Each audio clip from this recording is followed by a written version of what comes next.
jigsaw puzzles are made here, in a jigsaw puzzle factory. The first thing we need to do is choose a picture for our jigsaw puzzle. And this is the print room where they keep lots of different pictures. What type of jigsaw shall we make? How about one with animals? Or this one, a group of people having a party. Or how about my favourite, this one, a bright green tractor. Jigsaw puzzles are sometimes made out of a type of thick paper called cardboard, but the ones we're making today are made out of wood. But these sheets of wood are much too big for our jigsaw puzzle, aren't they? So first, they have to be cut to the right size. Ready? For this, Gary is using a cutting machine called a circular table saw. And that one piece of wood will make 12 jigsaw puzzles.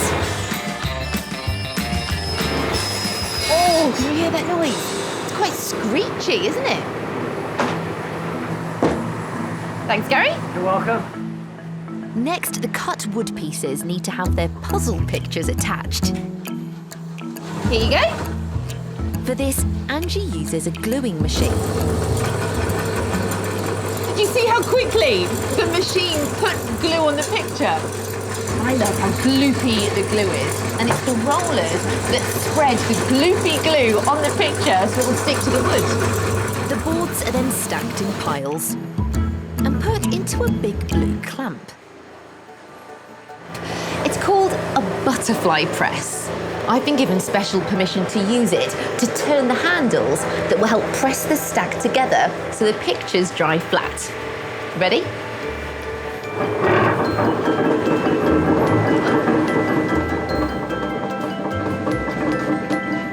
Now we just have to wait 10 minutes.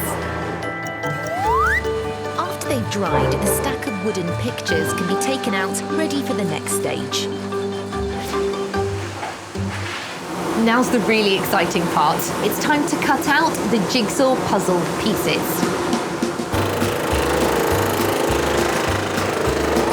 Sean is cutting all the jigsaws at the same time by moving them around while a precision cutter cuts through the wood. Look how quickly Sean is cutting the shapes. He's not even following a line. The saw that Sean's using is very sharp, but he's specially trained to do this. But it's so quick, it's hard to see the shapes he's cutting out, isn't it? So that we can see it all happening much more clearly, I put my special camera on Sean's head. Okay, here we go, Sean.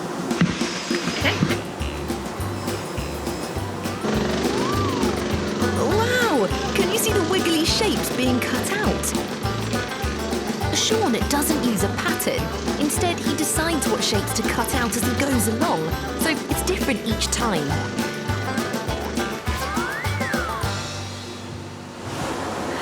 The jigsaw puzzle pieces look absolutely brilliant, but they're not quite finished yet. We still need some finishing touches. To make the puzzle nice and smooth underneath, the wood is sanded using a handheld sanding machine. Now our stack of jigsaw puzzles go to the packing area where they're ready to be packed. Here you go. Here, any leftover sawdust is brushed and shaken off. The puzzle is ready to go in a box, and the lid is put on. All that's left to do is have a go at the puzzle.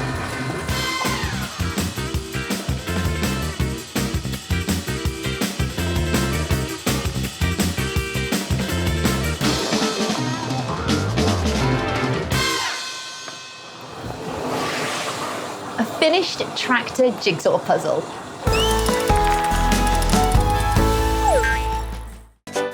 To make bubbles, you need two main ingredients. The first one is water, and the second one is soap, like washing up liquid that you use to clean the dishes with.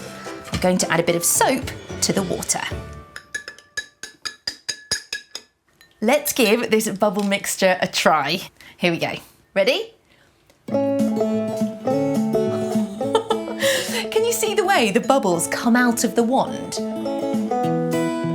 I think we should take a look at that with my special slow motion camera. Slow motion means that we can see things that happen really quickly, much slower. So let's use it and see what it looks like when I blow air through the bubble mixture in the wand. Here goes. Wow! Look how the bubble mixture stretches and then breaks off into a wobbly, round bubble.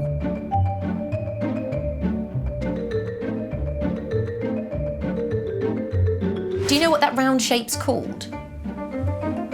That's right, it's called a sphere. Look at that lovely sphere-shaped bubble.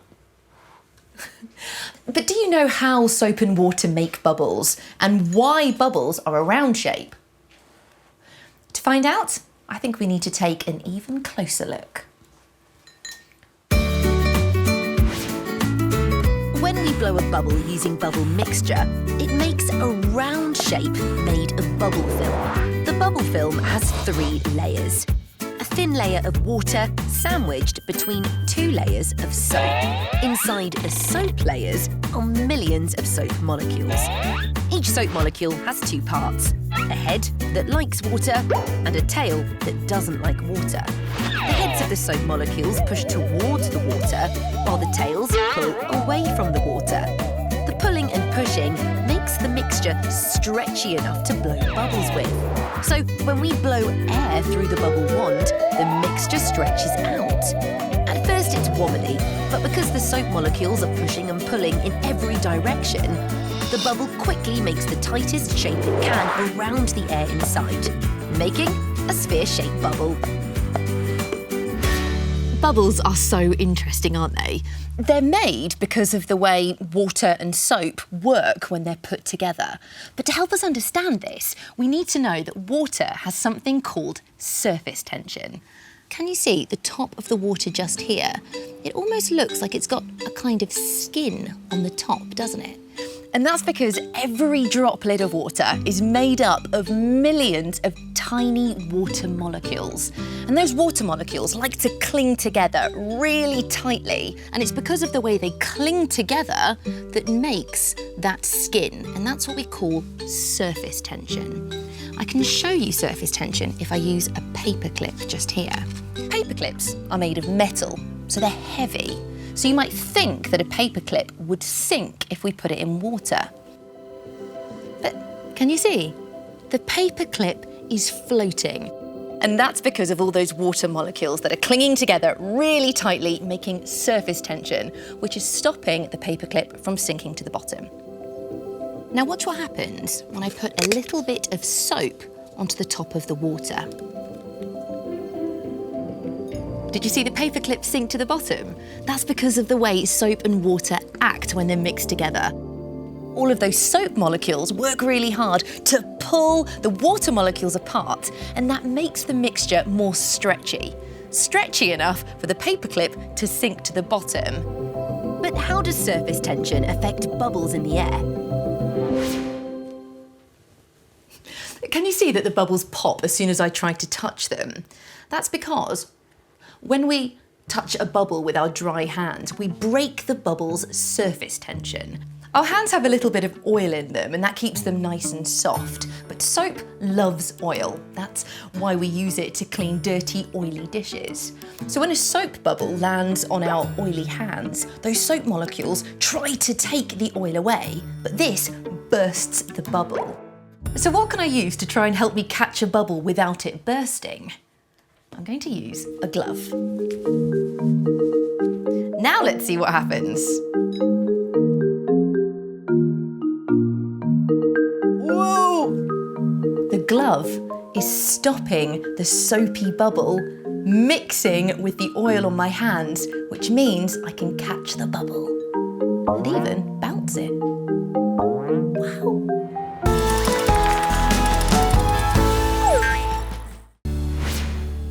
Most televisions we enjoy watching programmes and films on have the same main parts. This is a remote control. It has lots of buttons on it, and we use it to turn the television off and on. We can also use the remote control to turn the sound level, called the volume, up or down, making it louder. Well, that's really loud now, isn't it? Or quieter. Now it sounds really quiet. But the biggest part of a television is this rectangle here. Do you know what it's called? It's called the screen. And when the television is turned off, the screen goes black. And when the television is turned on, the picture appears so we can watch a programme. But how do the colours and pictures appear on the screen? I think we need to take a closer look. The screens on mobile phones, tablets and televisions are made up of thousands of tiny squares called pixels. Under a magnifying glass, one tiny pixel is a square block filled with colour. But if we zoom into the pixel closer than we can see with our eyes or a magnifying glass, each pixel is made from 3 different coloured lights called subpixels. The lights are red, green and blue. When all 3 lights are turned right down, the pixel will be black. When all 3 lights are at full brightness, the pixel will be white. When the 3 lights are turned up or down to different levels, across the whole screen, we see millions of different colours. And all the tiny pixels together, filled with different colours, make the pictures we see on our screens. You should never sit too close or try to see the television pixels yourself, so I've got my special microscopic camera to look closely for us. The microscopic camera can see really tiny things and make them look much bigger. Let's use it to see if we can see the lights that make up a pixel on a television screen. But first, I'm going to pause the picture so that it stops moving. Now, let's put my microscopic camera on this white area just here and have a look at what we can see. Wow, look at that. We can see lots and lots of sets of coloured stripes. They are red, green and blue. These are the subpixels. And each set of those stripes makes up 1 pixel on the TV screen. Now, because these lights here are turned up to full brightness, our eyes see those pixels as the colour white. So now if I move the microscope to this black area of colour here, now the microscope can't see anything at all. That's because the lights in these pixels, the red, green and blue lights, have been turned right down. So the microscope can't see the pixels, but our eyes see that colour as black. If I try putting the microscope camera on this purpley colour there, look! Now we can see a lot of blue light and a little bit of red light. That's because blue and red make purple. And if I try to put the microscope on this orange area here, the microscope can see lots of red and a little bit of green light, and our eyes see that as orange. Now I want to try something. I'm going to press play so the pictures start moving again. And if the pictures are moving, the colours will change, so the lights in the pixels should change too. Let's give it a go. There they went. Now we've got green lights, blue lights. Green and blue, multicoloured. The lights in the pixels are changing as the pictures move so that we can see millions of different shades of colour. When we watch a television screen, the pixels are much further away, and we see those pixels as different colours, and those colours make up the pictures on the television screen.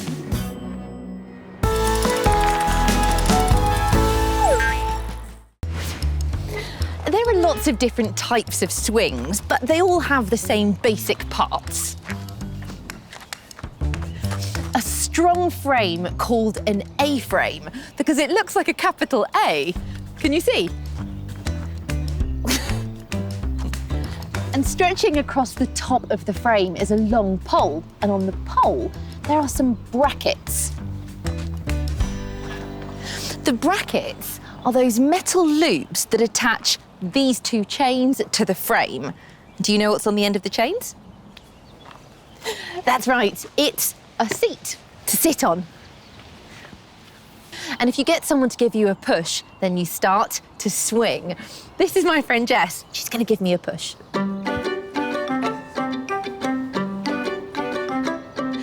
But what happens when the person pushing you stops? Thanks, Jess. You start to slow down. So if you want to keep on swinging, you have to use your legs like this. You push them forward and draw them up and underneath you. And you start to swing again. It's great, isn't it? But how does a swing keep on moving so we keep on swinging? I think we need to take a closer look. When we first sit on the swing, our body is in a sitting position, just like when we sit on a chair, and the swing is flat. When we push off and start to swing, we have to change the shape of our body to keep the swing moving. When we get to the front part of our swinging, we lean forward and push our legs backwards. Moving our body like this means we're turning the position of the swing in the opposite direction, and that helps push us back the other way. Then, when the swing reaches the back, we lean our body back and we push our legs out. This turns the swing in the other direction. Moving our body like this at the front, then the back, then the front, then the back, puts energy into our swinging motions and means we can keep on swinging and swinging. That was brilliant, wasn't it? What should we play on next? Let's try the slide.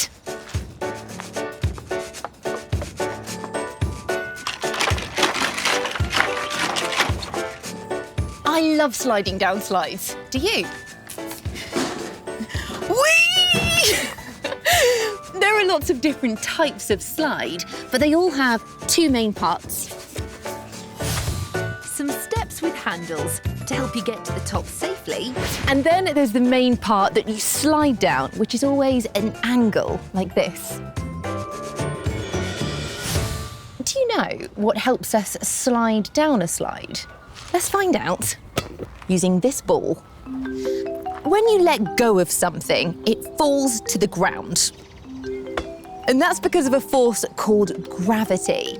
And gravity pulls everything on Earth downwards, even us. So if we jump in the air, we come back down to the ground too.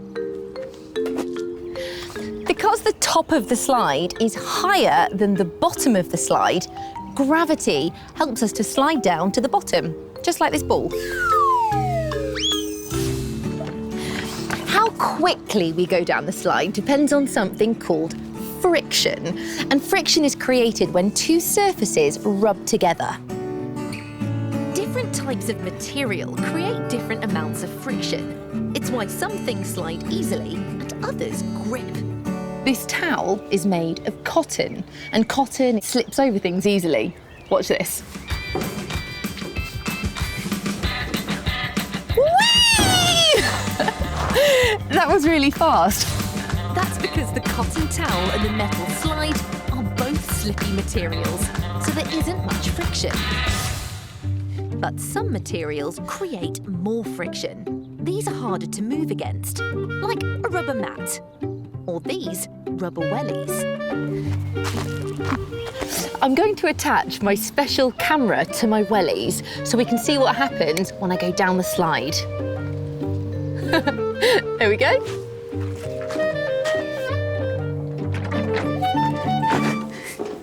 Okay, are you ready? Let's go. I'm not going very fast, am I? Can you hear the sound of the rubber against the metal? Well, that wasn't such a smooth slide, was it? Did you see that my rubber wellies were creating a lot of friction so that I didn't slide down so smoothly?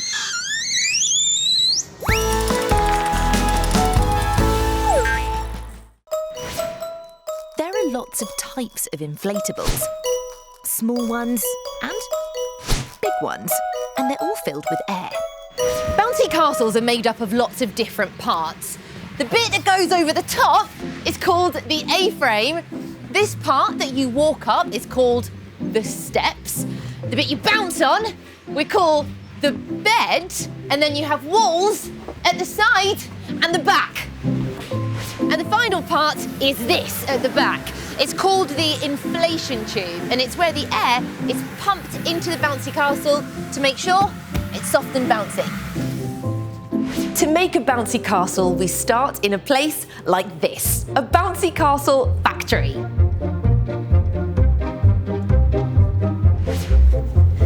All the bouncy castles made here are designed on a computer, and the exact shapes and sizes we need are stored in its memory. Bouncy castles are made from a material called PVC. That's this stuff. And for our bouncy castle today, we need 66 meters. That's almost the same length as 5 buses. The PVC is laid out on this huge table, but it's not cut with scissors. It's cut by this machine. It's called a computer numerical control cutter, or a CNC. And just here, it has a special spinning cutting tool that's actually called a pizza wheel, and it's that cuts the PVC. The computer tells the cutting machine the exact shapes and sizes that need to be cut out. It's called a pattern. Paul looks after the machine, and today he's given me special permission to press the start button. Okay, here goes. Ooh.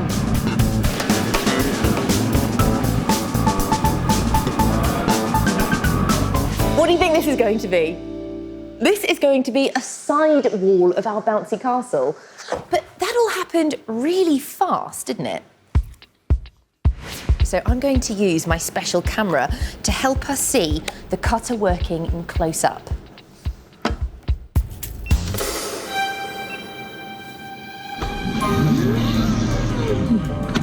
Can you see how fast the machine is moving?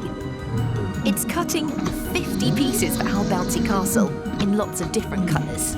Can you see the shapes? Look, that's a circle. The machine makes a brilliant sound, doesn't it?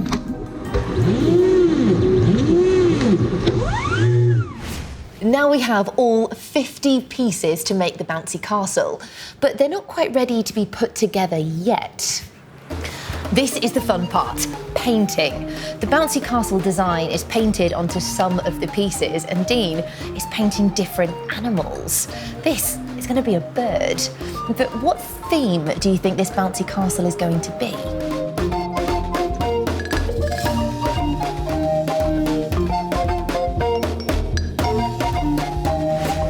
Can you see the tiger, the snake, and another blue bird? It's going to be a jungle design.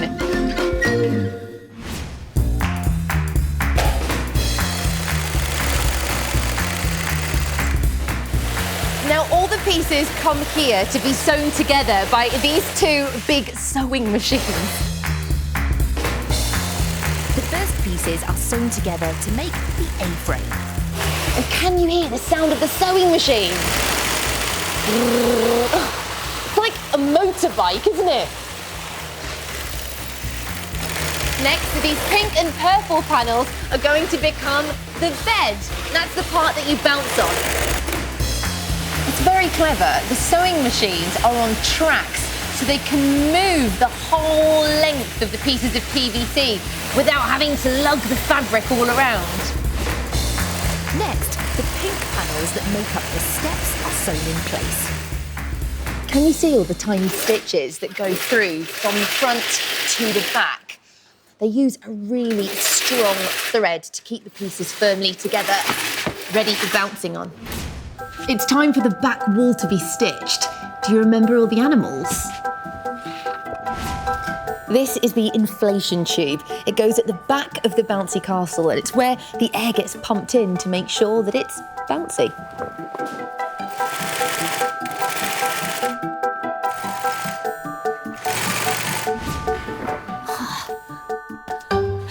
Look, all of the pieces have been sewn together. But this isn't very good for bouncing on, is it? That's because we need to put some air in it.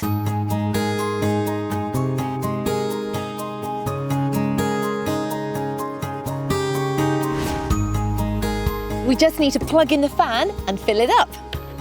Here goes.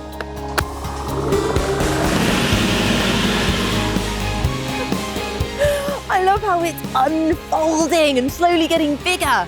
Oh look, there's the tiger, the snake, and the bird there, can you see? There's only one thing left to do, and that's bounce on it.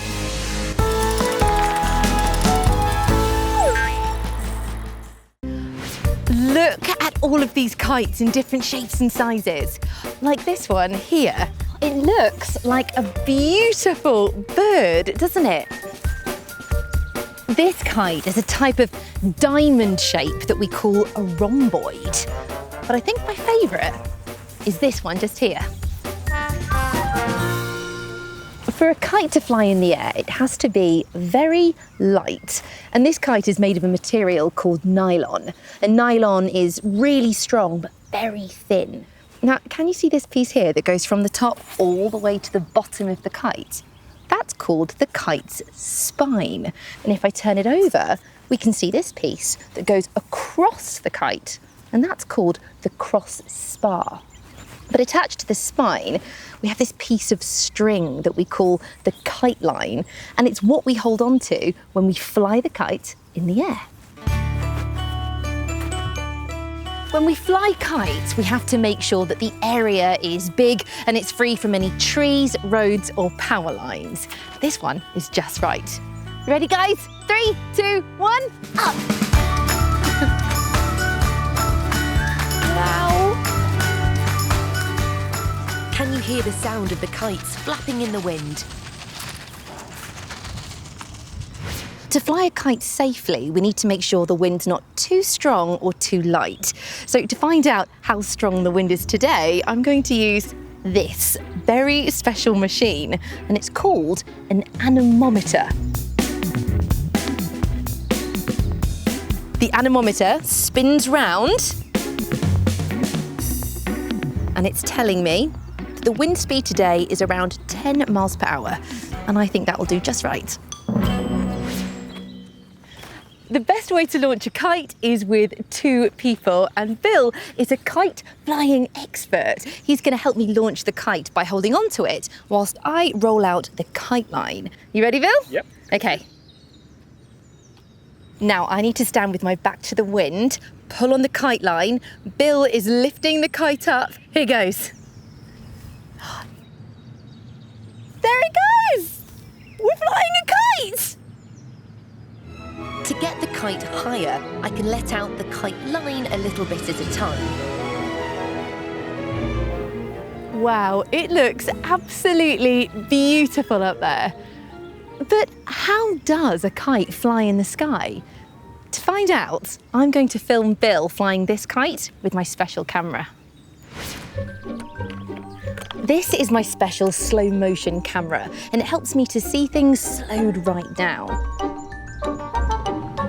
Can you see the kite catching the wind and lifting up into the air? The curved shape of the kite and the way it tilts as it flies means that air moves over the top of it faster than the air moving underneath. This creates lift, pushing the kite up into the sky. The stronger the wind, the more lift there will be. We can also feel the wind trying to blow the kite away. This creates something called drag. To stop the kite just blowing away, we pull on the kite line, and this creates something called thrust. But for the kite to fly perfectly, we need the thrust, that's the pulling on the kite line, and the drag, that's the force of the wind, to be the same. Let's see if I can fly the kite to show you those forces working in the air. Now the kite is in the air, the thrust of me pulling on the kite line and the drag of the wind pushing the kite away balance each other out. And that's what keeps the kite flying perfectly in the air. And now I can just stand back and enjoy it.